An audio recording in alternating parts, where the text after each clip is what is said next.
Hello, everyone. Thank you for tuning in today. Welcome to It's Time for More Injury Funding, the podcast for all who want to learn about legal funding and its significance in the personal injury, wrongful death, immigration, medical malpractice, and many other types of law practice domains. I'm your host, Laura, founder and CEO of More Injury Funding, the legal funding counselors with passion for law, medicine, legal funding, and heart for all suffering individuals.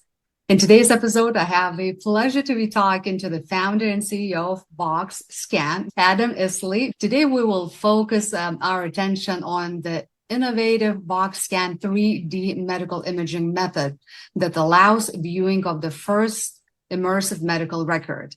VoxScan transforms standard CT and MRI scans into interactive, high-resolution 3D visuals, helping attorneys, medical professionals, and juries better understand injury evidence in personal injury or medical malpractice or workers' injury cases. And at the end of our episode, as always, I have prepared a fun pop-up question for our guests, so stay tuned. Welcome to It's Time for More Injury Funding podcast, Adam. Thank you. I appreciate you having me, Laura. It's an honor to be here. Absolutely. Same here. Can you share a bit of your background? What exactly is VoxScan and what led you to create VoxScan? On your website, you mentioned that you built the VoxScan to bring clarity to complex medical evidence. Yeah, that's the really short way of describing it. Certainly. My background has been in variations of patient education. Really, since I graduated from college many years ago. I was working in pharmaceuticals. I did marketing and patient support materials for different brands. I then had an opportunity to go into clinical research. I worked at world's largest clinical research organization for 8 years. There, I was tasked with leading product design across all of the different products. And eventually evolved into a space where I could start to redefine patient experience and what that means across different applications, and really try to start to make some headway on the experiences that patients have as they go through episodes in their health.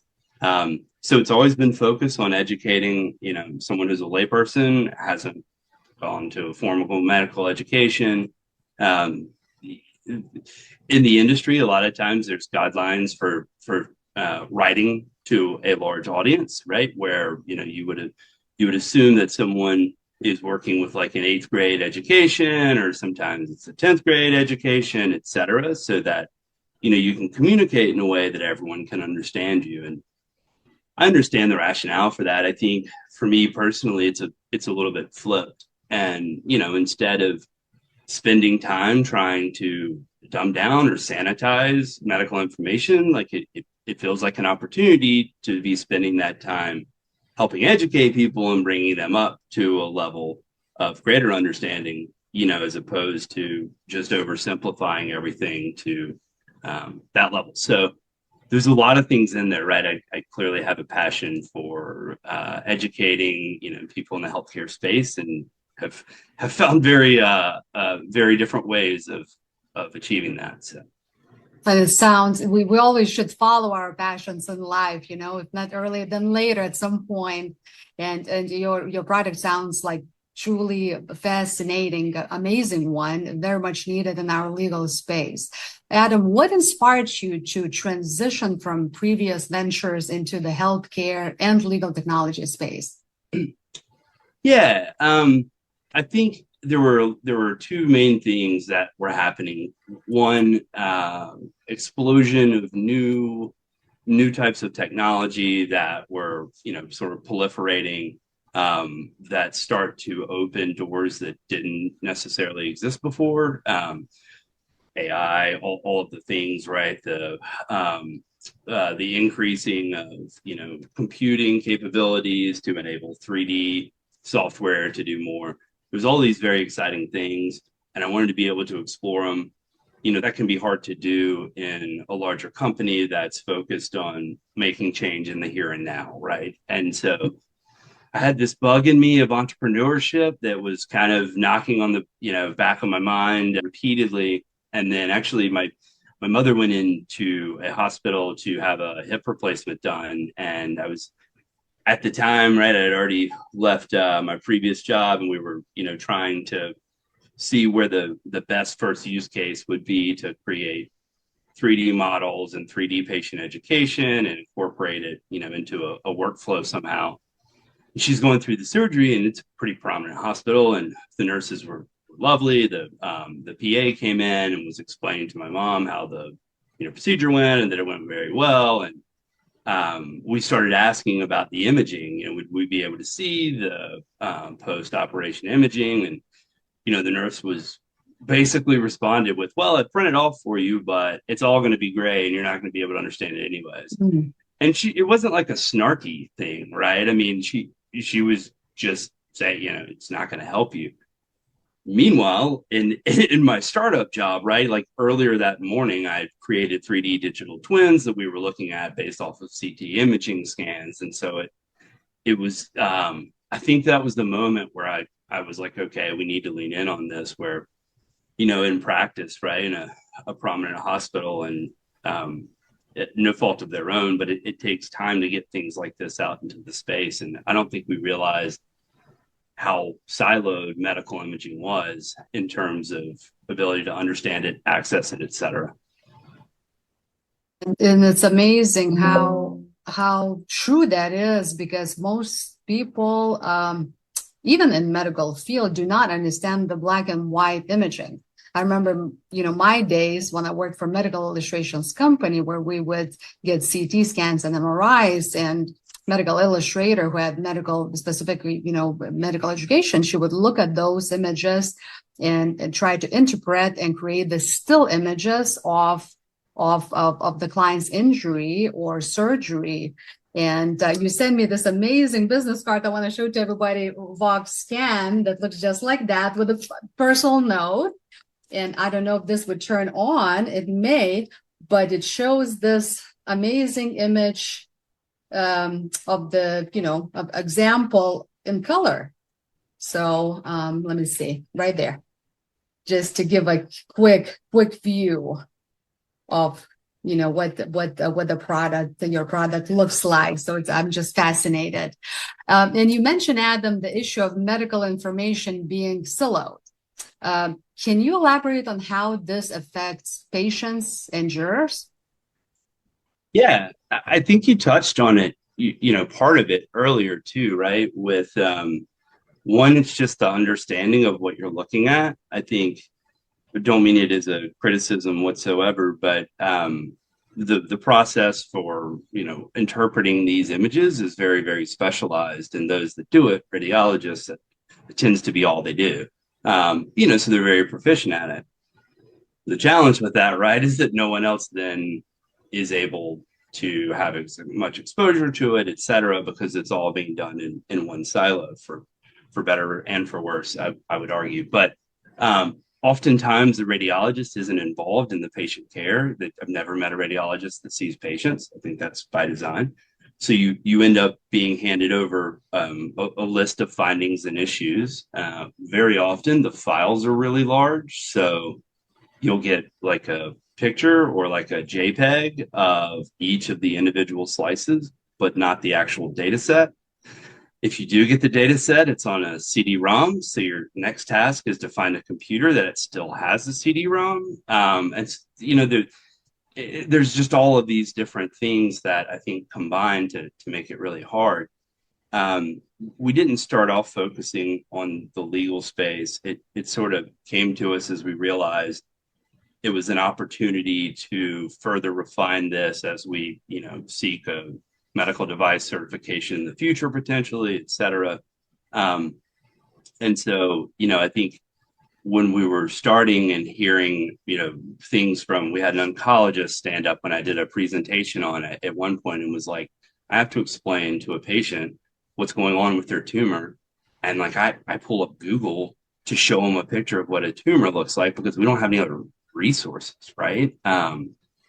And I think like that was kind of one of the shocking moments for me, right? And we start digging into that a little bit, and then it's like you imagine trying to put yourself in a position where you would have to explain to someone maybe that they need a potentially life-threatening therapy, and they have to go home and explain to their family, whoever that may be, that what's going on, and explain to them why they're doing it and why they're taking these risks. And all of that becomes really difficult if we're just talking about some sentences that were written about what might be there, right? As opposed to actually seeing it and understanding it, being able to communicate it.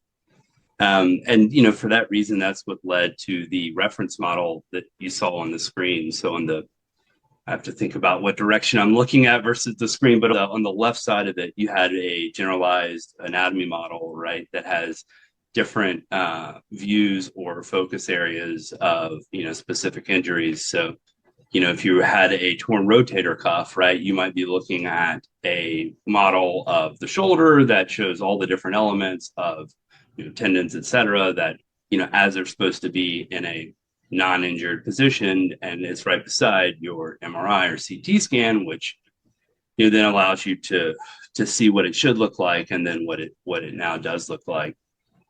That's been one of the biggest. That's been the biggest.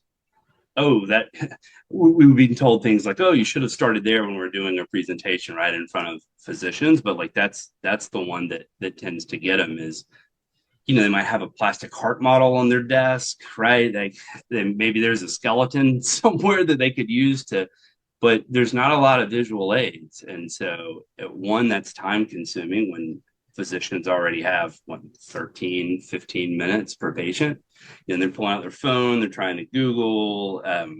All of that doesn't do much for the overall patient care. And so my question is, Adam, can this small size that I received in the mail, can this be enlarged for jurors, for patients, for the attorneys during the mediations and trial in any bigger format? Mm-hmm.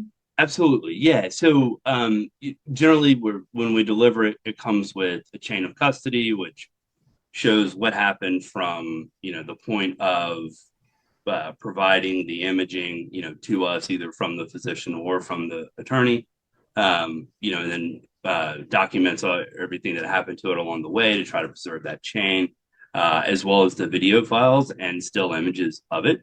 So the mailer that you saw is something that we produce for people that we're trying to explain to them what we're doing, and it's easier just to show them, to be honest, right, than to try to put what you saw in words necessarily. But as it actually moves through the legal proceedings and potentially 1% or whatever it may be, goes on to a trial situation, we have 3D monitors, we have VR setups, we have normal playing all video that we can play, right? And so I think we can bring it to life in whatever way is most appropriate.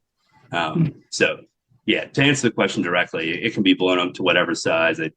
There comes in 4K, should you need to get that close into the resolution. Mm-hmm. That's very helpful. Thank you for explaining it so thoroughly. What challenges do patients face in accessing their medical information, up to this point? Yeah, it's physical and mental, I would say. So physically, I can't say never, but it is atypical for a patient to leave their appointment with their CD-ROM with the imaging on it. Usually there's a request process where they go and they sit and wait for a few hours, or have it mailed to them in a few weeks. So there's that. There's the mental or educational gap, right, of not understanding necessarily the anatomy, especially not from the inside, looking at it from an MRI. So they're probably not given the CD. If they are given the CD-ROM, chances are better than not they don't have a computer that runs a CD-ROM. And even if they do, you can go to Best Buy and get one for $40. But even if they do, then the softwares are all different. They're not intuitive, and even if they get to the scan, it's very unlikely to tell them anything just because they can't read it. How does this impact the patient's understanding of their own health? we believe pretty strongly that being empowered to take ownership of your health is going to increase health outcomes.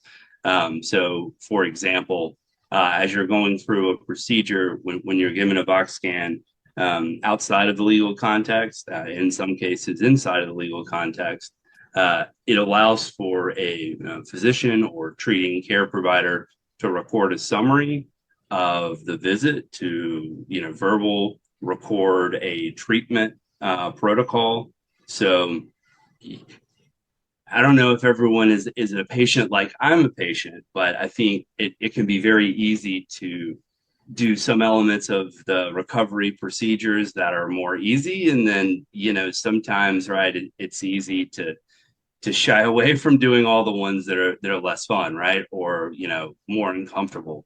And it puts the supporting team, so your loved ones, whoever's helping you kind of go through the procedure, in a tough spot where they've probably committed to helping you. They're assuring you that they're going to be there for you, but they're probably not in the physician meetings. So what they're going on is based on some element of hearsay.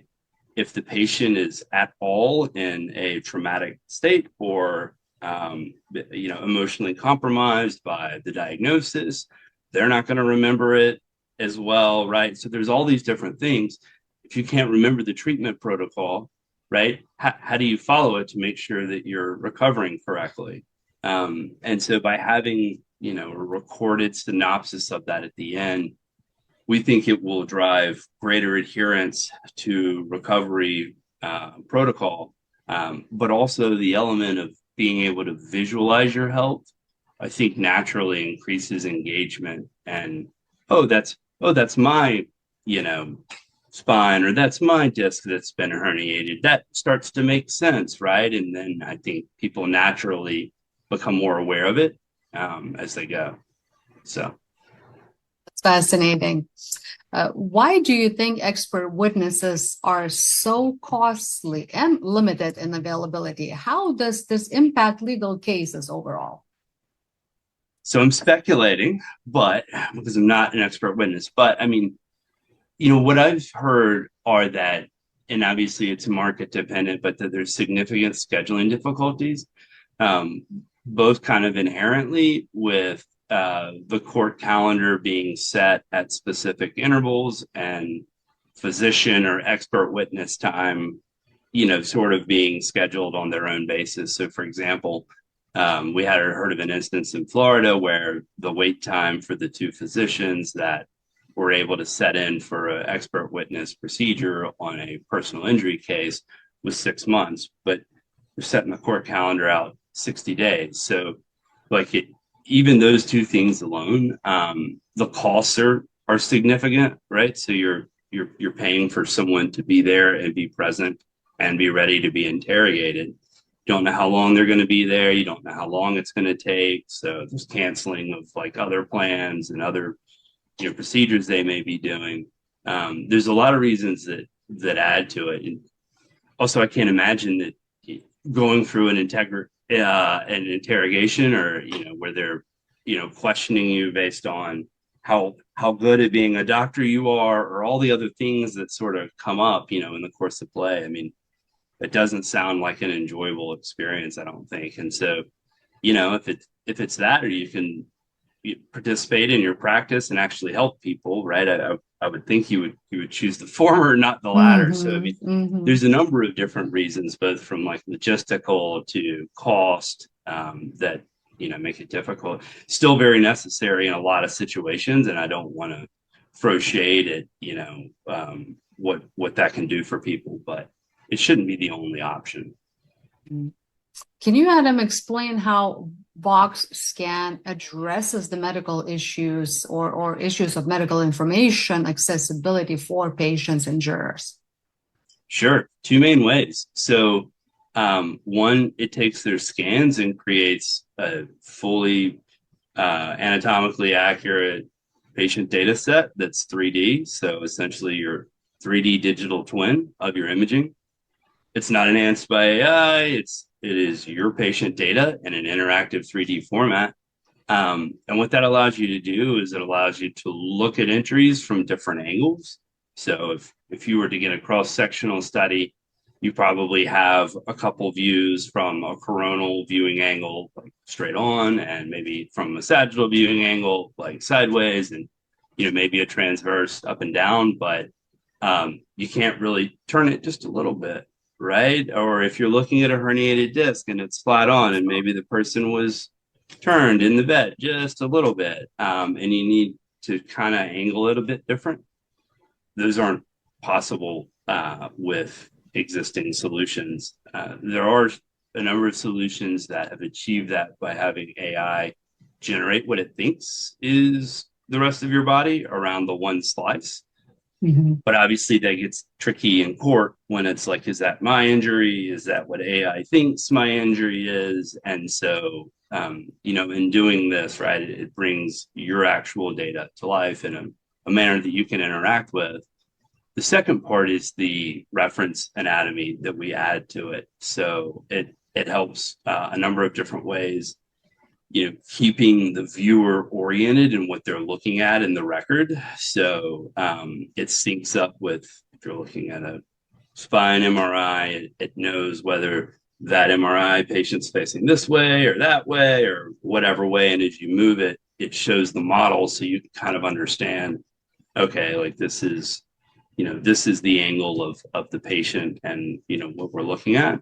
But also, it helps you understand like what the different pieces of the anatomy are around it, what may be injured, et cetera. So it's meant to, like in a medical textbook, you would see figure one, right? And then maybe figure one is a heart and, it shows the different parts. We're trying to bring that to life. So instead of see figure one, you actually get to see like figure one and it's a 3D thing and you can zoom in on it and it's labeled and it's very helpful to understand. Unique features does VoxScan offer that differentiated from other solutions, current solutions in healthcare and legal industries? Who are your main competitors, or do you have any competitors at this time at all? Yeah, we do. There's a few companies out there, that are doing something similar. To our knowledge, no one is be able to create the interactive records in the 3D format without leveraging AI to do that.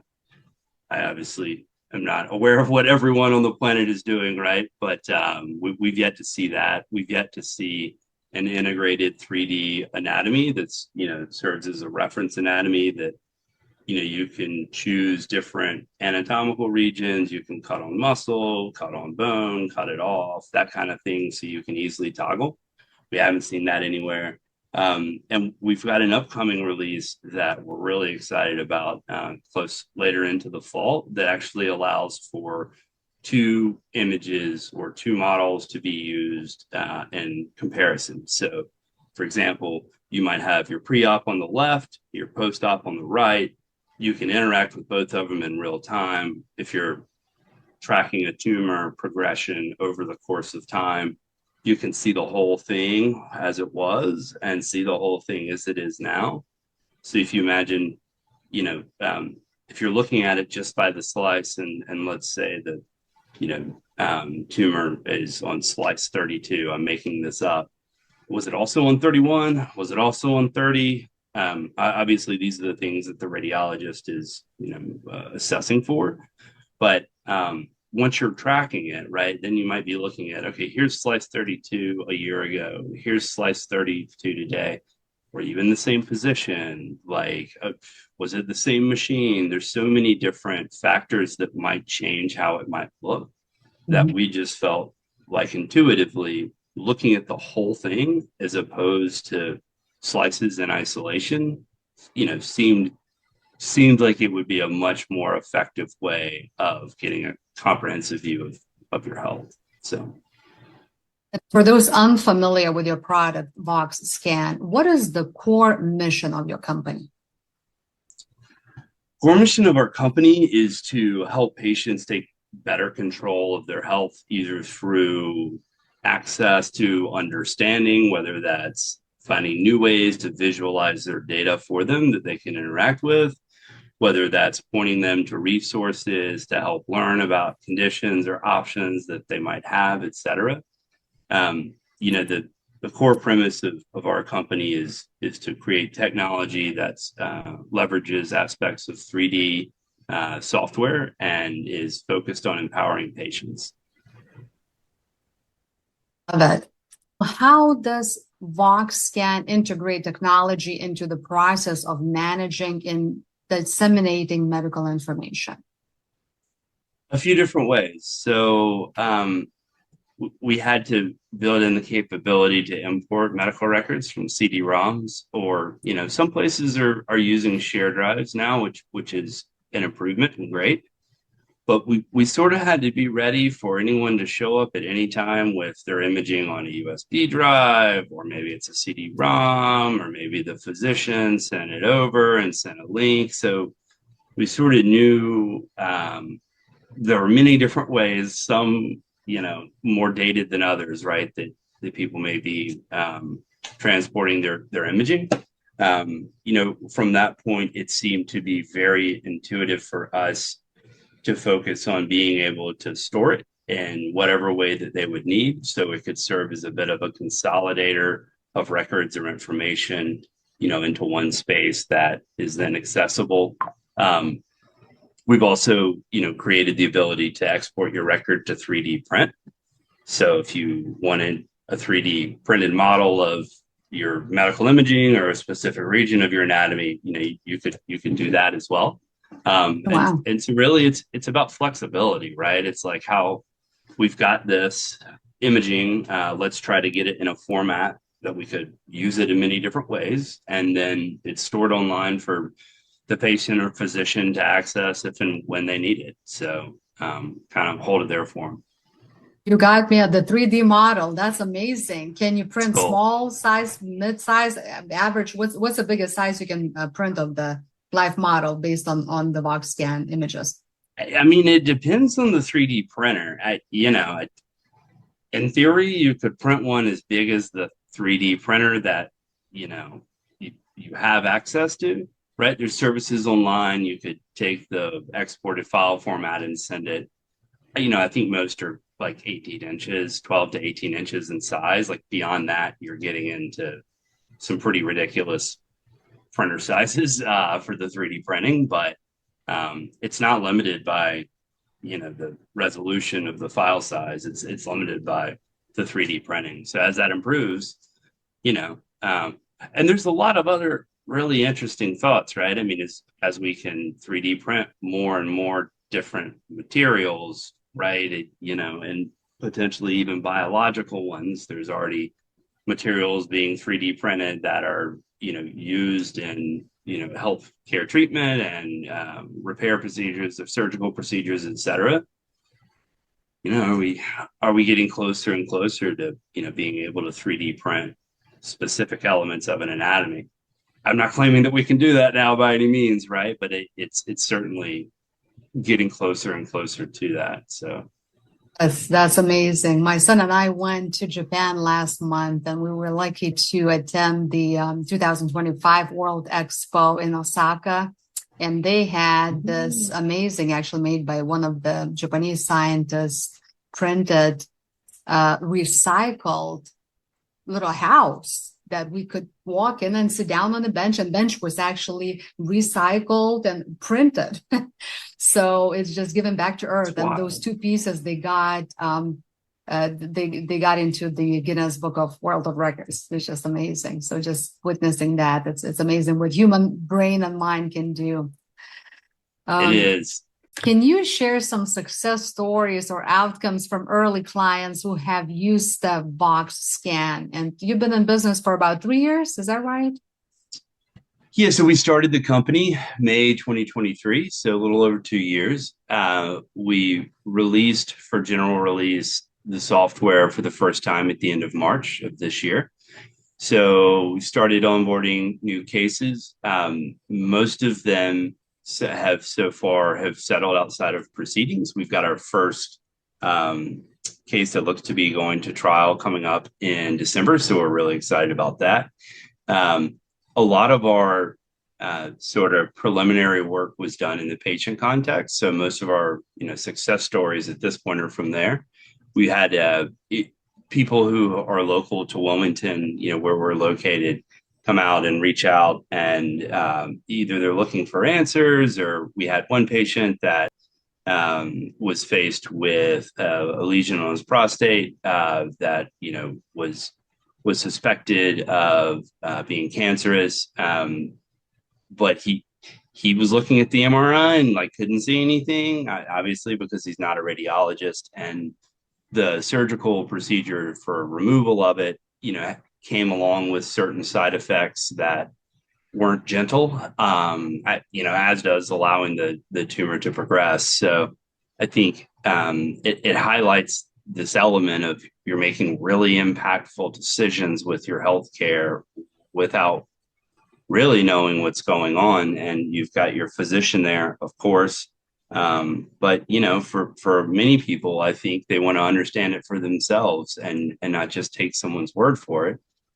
Especially when it can drastically change your quality of life and how you're able to live. So we've had that. We had a patient come to us who had 1 point higher than normal on the calcium test, and her physician was recommending that she go on a statin. And again, this patient didn't know what they were looking at, but just knew that they didn't want to be so quickly jumping into a therapy that they'll be taking for the rest of their life, because of 1 point higher on a calcium scale outside of normal. So there's a lot of interesting examples that continue to come up. Many of them are just about people not even really wanting a second opinion, right? They just want to be able to have some level of verification that what they're looking at is right. And, it makes sense. I mean, you think about signing up for any program now, right? You're sitting in your ID, you're doing all of these different things to verify your identity, or, that you're the right person, or this and that. Every application now has some level of two-factor authentication and validation. Why wouldn't your healthcare data be any different, right? And so I'm really excited about the benefits that we can have in the legal context. But I like the benefits in the legal context because they're resulting in a patient who needed a procedure, getting it finally covered, right? As opposed to things being delayed or declined, et cetera. So I'm so excited, Adam, that you're empowering patients and attorneys and jurors with the tools where they feel empowered and can take control of their lives and their cases. It's fascinating to me. Definitely. How have these success stories impacted your vision for the future of VoxScan? What is the future of VoxScan? So many things. So early success, I think, has shown us that there is a gap here, and that patients do want more choice and more understanding of what's going on, with their conditions, especially when it, is impacting, do I do this procedure? Do I not do this procedure? I think that it highlights this gap that continues beyond just medical imaging. So the 3D education materials that are in VoxScan, we've started to put them in physician offices, outside of the software. So they might have a QR code that you scan in the lobby that has a 3D interactive model that pops up on your phone. We did one for a stent for a cardiology practice. We had a fellowship cardiologist who was like, do you know how many times a day I explain what a stent is? Over and over. And even myself, my dad had a stent. If someone had asked me if I knew what a stent was, yeah, sure, they use it to, increase the flow in your arteries. But very different level of understanding than what we were able to show patients, which, would be a artery, and then it shows the process of it, becoming clogged over time and calcification of it. And then you show a guide wire going in and expanding, and the guide wire comes out, and then the expansion of that cage, protects your artery during that space. Mhm. And he's spending 3 to 4 minutes of every 13-minute patient meeting going over that same thing.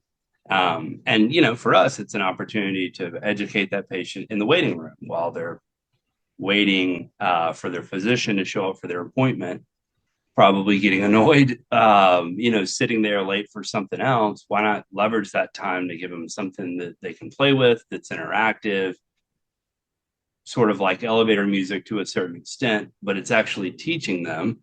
And then that saves the physician time because the patients are already kind of prepped.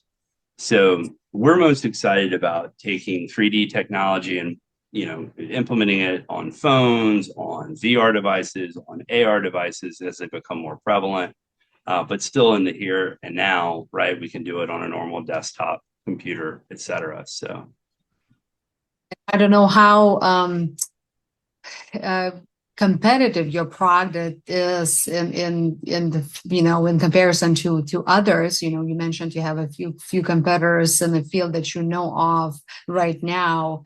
But what if an attorney or patient says, well, it's too expensive, whatever too expensive may mean for them, but there could be an aspect of legal funding coming into the picture. And how does that legal case funding aspect fit into your overall business model at VoxScan? yeah, it's a great question. How does it fit in? Very simply, I think it lowers barriers to being able to resolve your health condition, either through legal proceedings or not. There's a different pricing format for attorneys versus patients. For attorneys, right, we're getting into having to establish a chain of custody of evidence. We're probably having, at a minimum, our medical animator review everything, right? At a maximum, we've got a radiologist on our team that, actually does depositions and adds them to the thing, to the deliverable. So, I guess as the stakes go up in the legal context, right, we add different elements to the service. So for an attorney who wants to do the right thing for their patients, right, they might feel like a couple $1,000s to invest in the software that might help them not need a radiologist to come in and talk for $5,000 a week or whatever their going rate is. But it's a bit unproven, right? So in their mind, they've got to be thinking, well, is this going to be a waste for my client? And I think that the legal funding allows them to sort of remove that and try it, right? We obviously stand behind our product, our cases, everything that we do. So we take a great sense of pride in that. But those are just words, right? And when you're telling someone for the first time, you should really try it. We stand behind everything. They don't really know. They're still in a case where they've got to put money up front. And oftentimes these attorneys are financing these themselves as they go through the legal proceedings. So I think having injury funding associated with it, definitely allows more people to access it. And so we're very excited about it. You made some really good points. I really appreciate it, Dan. So you mentioned the benefits to the case and to the attorneys, to the law firm, but what benefits does case funding could potentially provide to actual clients using this platform or your platform? Yeah, so I mean, it brings them access to materials that they wouldn't be able to get before. So if it does actually go to a case or does actually go to a trial, right? They've always going to have a copy of their materials themselves. For some, that might involve some element of closure that they've been seeking, right? Where they felt like they've been wronged or they've been injured. And then inadvertently we'll say, right, gaslit about, oh, well, we don't know if you're injured. We don't know if you're hurt. Like, oh, your radiologist failed an eye exam, in 1982 one time, right? And, that's the legal process of making sure that when someone is an expert, right, that they're able to defend that stance.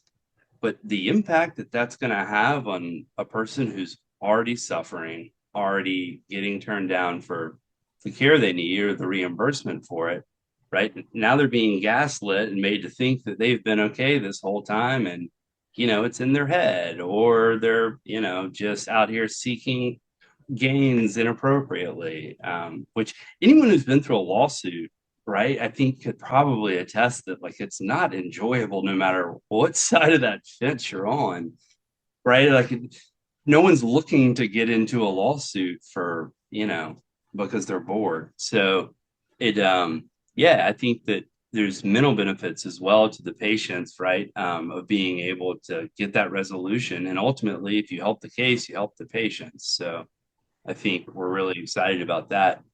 Outside of the That's legal context, right? We're partnering with different clinics to establish sort of this is a regular tool in their practice. Some it's kind of an add-on that they will upload the imaging into, if and when. We've got one now that's looking at, adding this as a part of their normal workflow, and integrating with their PAC system along the way. So all of those things wouldn't be possible without it. So we're very grateful. like your product definitely has at least two directions, medical setting as well as legal setting. What do you see as the future of medical information accessibility in legal context, and what role will VoxScan play in that future?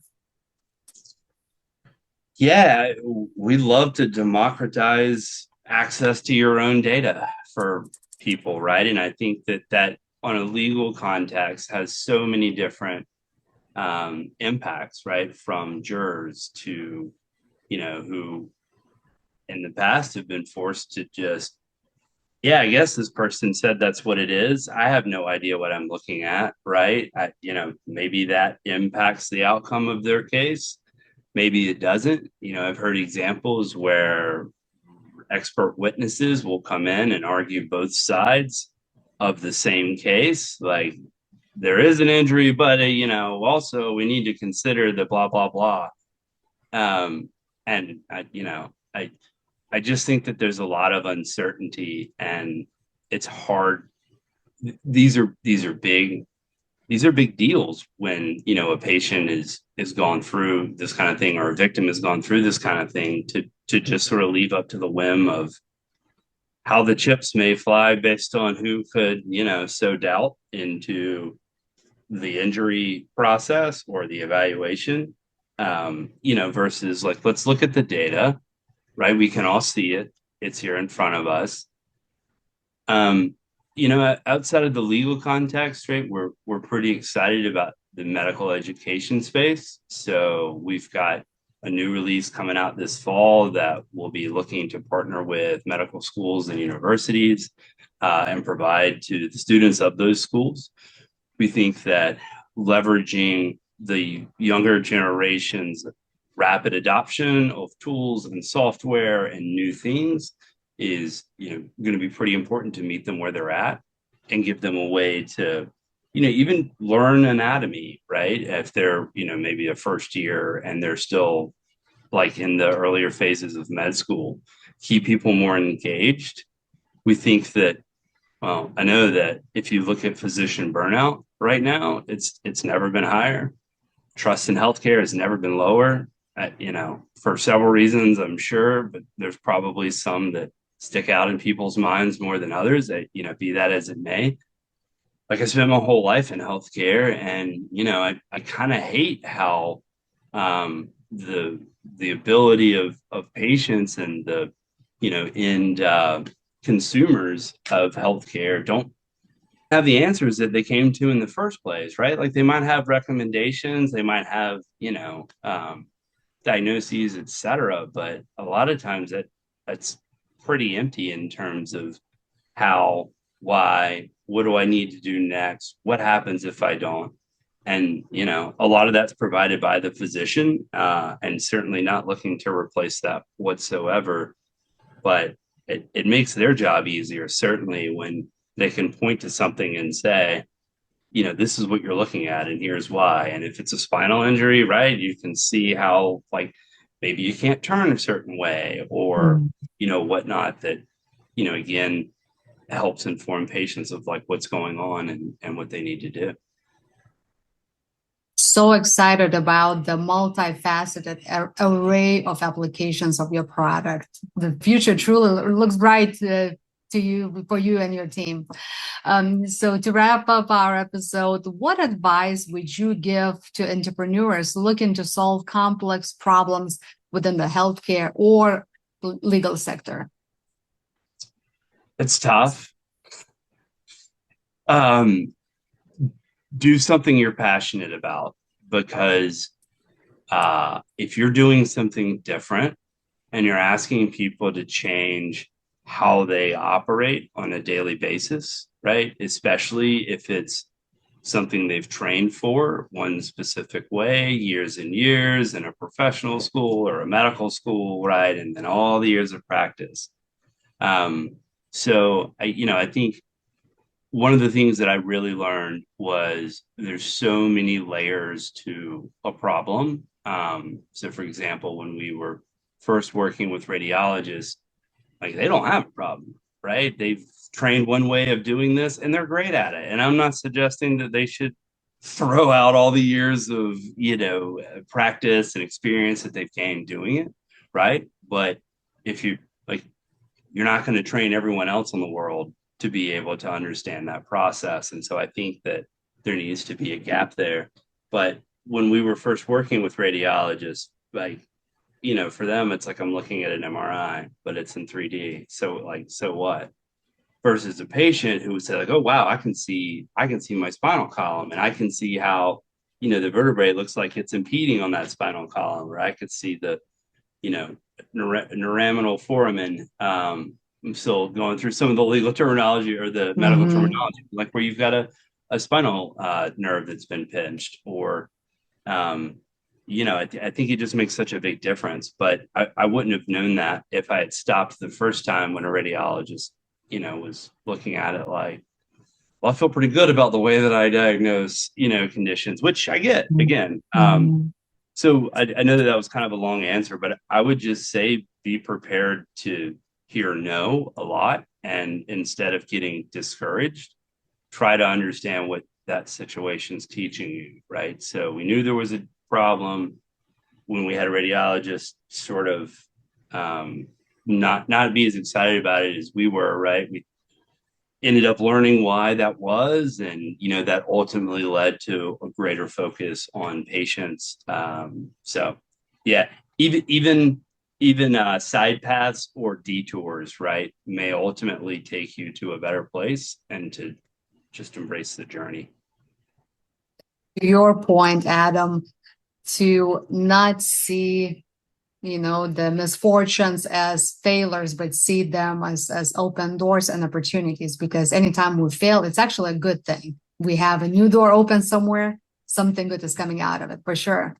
And if someone would like to chat with you about your product, VoxScan, and learn about how it can be applied in their legal practice, how can they find you? Yeah, so Adam at thevoxscan.com or Adam at artemisimmersive.com. Either one of those will get straight to me. We have contact forms on both websites, if that's easier as well. And, would encourage them to in the legal context. Or if someone's listening to this and they're happen to be in a medical imaging related procedure outside of the legal context and want some help, we're not going straight to clinics quite like we are to the legal space yet. And again, I think that there's potential and rationale for a future medical device classification, class 2 or more, maybe. But we're trying to help people today, and so we do volunteer stuff with patients if they've got challenges. And if there's attorneys that are excited about this and, want to learn more, certainly reach out. I'd love to love to help you.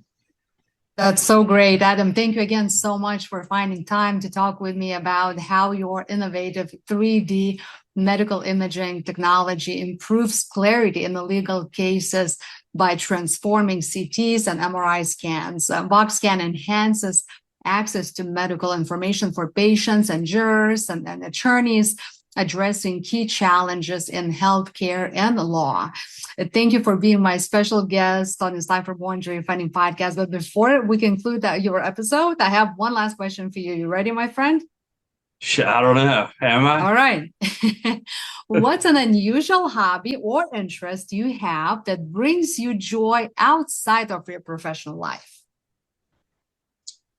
I've got a really strong interest in like wellness and different methodologies that are becoming more and more wide known, like hydrogen therapy in water, like cold plunging, like infrared light, red light treatment, things like that.